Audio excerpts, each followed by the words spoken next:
কিছুই নাই।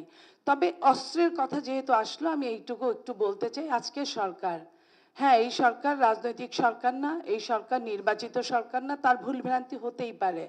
কিন্তু ভুলের মাত্রাটা এমন, নির্বাচন যদি আমরা, এই সরকার যেটা বলেছেন যে সর্বশ্রেষ্ঠ ঐতিহাসিক নির্বাচন, যদি সর্বশ্রেষ্ঠ ঐতিহাসিক নির্বাচন আমরা মিনিমাম মনে করি, নির্বাচন হওয়ার যে পূর্ব শর্তগুলো আছে, কয়টা শর্ত পালিত হয়েছে? নির্বাচন হওয়ার যে পূর্ব শর্ত, ২-৩টার মধ্যে, আমি বেশি সময় নিব না, ২-৩টার মধ্যে প্রথম পূর্ব শর্ত হচ্ছে আইন শৃঙ্খলা রক্ষাকারী বাহিনী আমাদের কতটা আমাদের জন্য কাজ করতে পারবে। তারা কি নিজেকে প্রস্তুত করেছে? আমি মনে করি যে সম্পূর্ণ না। তারা যে কোনো মবের কথা এখানে আসলো, মব হলে তারা দাঁড়িয়ে থাকে, দাঁড়িয়ে তামসা দেখে। মবটা শেষ হওয়ার পরে তারা যদি কেউ মারা যায় তাকে পোস্টমর্টমে নিয়ে যায়, এবং কেউ যদি আহত হয় তারে নিয়ে যায় মামলা বাণিজ্য তারা করে। বাট নির্বাচনের জন্য তারা কতটা প্রস্তুত? অস্ত্রের কথাটা আসছে, এইখানে যে অস্ত্রগুলো, থানার অস্ত্রগুলো লুট হয়েছিল বাংলাদেশে ২৪শে আপনার ৫ই আগস্টের পরে, ১৩৩৫টি লুট হওয়া অস্ত্র এখনো উদ্ধার হয়নি। এই যে সরকারি ১৩৩৫টা অস্ত্র, আমি যদি ৫টা করে অস্ত্র এক একটা মানে এমপির আসনে দেই, ৩০০ এমপি, আপনি দেখেন একটা অস্ত্রই কিন্তু একটা আসনের জন্য অনেক বেশি বেদনাদায়ক। সেখানে ৪টা-৫টা করে সরকারি অস্ত্র, তারপরে আপনার ইল্লিগ্যাল অস্ত্র। আদৌ কি ইল্লিগ্যাল অস্ত্র বের হচ্ছে না।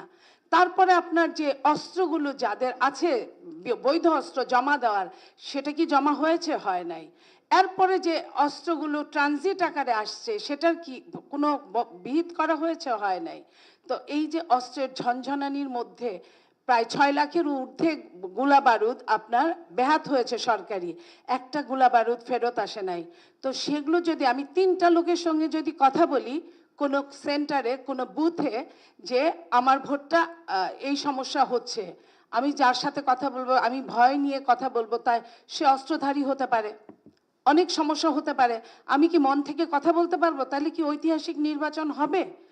এবং ১৭টা কারাগার থেকে ২২৩২ বন্দী পালিয়ে গেছে, এর মধ্যে ৭১৩ জন এখনো ফেরার। এই যে বন্দীগুলো যারা ফেরার বন্দী আছে, তারা কিন্তু ভীষণভাবে নৃশংস। এই বন্দীগুলো ঘুরে বেড়াচ্ছে সমস্ত বাংলাদেশে, চষে বেড়াচ্ছে।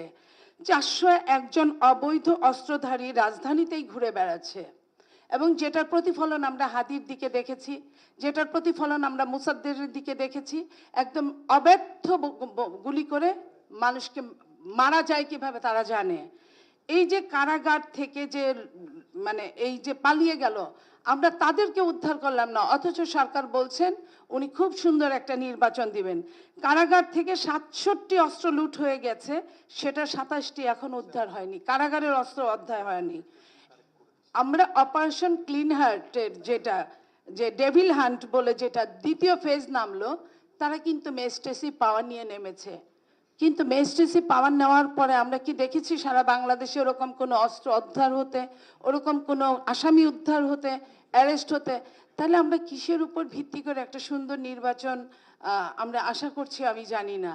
এখানে ২-১ জন প্রার্থী আছে, তারাও বলেছে, আমিও বলছি যে আমরা একটা সুন্দর নির্বাচন চাই। আমার ভোট আমি দেব, যাকে খুশি তাকে দেব, এই কথাটা বাস্তবায়িত করতে চাই। কিন্তু সকালবেলা যদি ৮টা-৯টার দিকে একটা সেন্টারে যদি একটা দুর্ঘটনা ঘটে, জনগণ কি আদৌ ভোট দিতে আসবে? যারা সাধারণ জনগণ, যারা মনে করে যে আমি আমার বেঁচে থাকা, আমার নিরাপত্তা থাকা বেশি দরকার, তারা কি ভোট দিতে আসবে? তাহলে কি সেই আগের যে ৩-৪টা নির্বাচনের মতো যে আবার নির্বাচন হবে না, এটা কে বলবে? এই কথাটা আজকে আমি বিশেষ করে বদিউল আলম মজুমদার ভাইয়ের কাছে রেখে গেলাম প্রশ্নগুলো। সেই প্রশ্নগুলো আমরা যথাযথ পেলেই আমরা মনে করব যে সুষ্ঠু নির্বাচন আমাদের দ্বারা সম্ভব। সবাইকে ধন্যবাদ।